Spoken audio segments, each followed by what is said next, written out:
মনে রাখবেন, যখন রক্ত সম্পর্কীয় কেউ আপনার সাথে প্রতারণা করবে, ভেঙে পড়বেন না।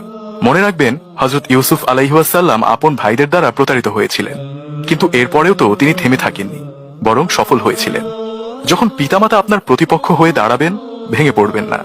মনে রাখবেন, হযরত ইব্রাহিম আলাইহিসসালাম নিজ পিতার দ্বারাই আগুনে নিক্ষিপ্ত হয়েছিলেন, আর সেই আগুন তো তার একটা পশমও পোড়াতে পারেনি। যখন ঘোর বিপদে পতিত হয়ে বের হয়ে আসার আর কোনো উপায়ন্তর খুঁজে না পান, আসার শেষ আলোটুকু দেখতে না পান, ভেঙে পড়বেন না। মনে রাখবেন, হযরত ইউনুস আলাইহিসসালাম মাছের পেটের অন্ধকার প্রকোষ্ঠ থেকেও উদ্ধার হয়েছিলেন। ভুলে যাবেন না, আল্লাহ আছেন। আলো বাতাসও যেখানে পৌঁছতে না পারে, সেখানেও আল্লাহর রাজত্ব চলে। যখন আপনার বিরুদ্ধে অপবাদ আরোপ করা হবে আর গুজবে দুনিয়া ছড়িয়ে যাবে, ভেঙে পড়বেন না, এসবে কান দেবেন না।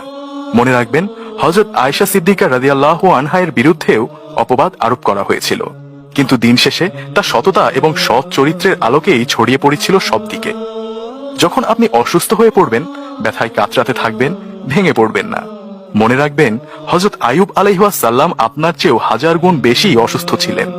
তিনি সেই সময় ধৈর্য ধরেছেন। ভুলে যাবেন না, ধৈর্যের ফল মিঠা হয়। যখন আপনি নির্জনতা বা একাকিত্বে ভোগেন, ভেঙে পড়বেন না। স্মরণ করুন হযরত আদম আলাইহিসসালামকে, যাকে প্রথমে একাকী সঙ্গীবিহীন সৃষ্টি করা হয়েছিল, কিন্তু আল্লাহ কি তাকে বেশি দিন একাকী রেখেছিলেন? আপনার জন্যও কেউ না কেউ আছে। যখন কোনো যুক্তি দিয়েই আপনি কোনো একটি অবস্থার পেছনের কারণ খুঁজে পাবেন না, তখন কোনো প্রশ্ন ব্যতীতই স্মরণ করুন হযরত নূহ আলাইহিসসালামের কথা, যিনি অসময়ে নৌকা তৈরি করেছিলেন, কিন্তু এর পরেই তো এক প্রলয়ঙ্কারী বন্যা হলো। সুতরাং কখন কি হয় না হয় তা আপনি না জানলেও আল্লাহ জানেন। যখন আপনি পরিবার, আত্মীয় স্বজন, বন্ধু বান্ধব, সর্বোপরি সারা দুনিয়ার দৃষ্টিতে কৌতুকের পাত্রে পরিণত হবেন, ভেঙে পড়বেন না।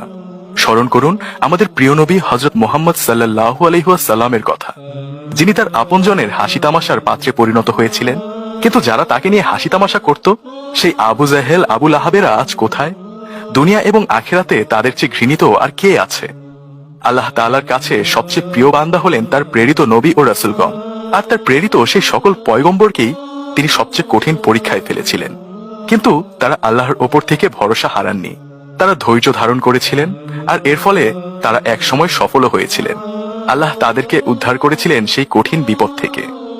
আর তাদেরকে আল্লাহ বিপদে ফেলেছিলেন এই জন্য যে, যাতে করে দিন পালনের ক্ষেত্রে পরবর্তী উম্মতেরা ধৈর্য ধারণ করতে পারে, কষ্ট সহিষ্ণু হতে পারে।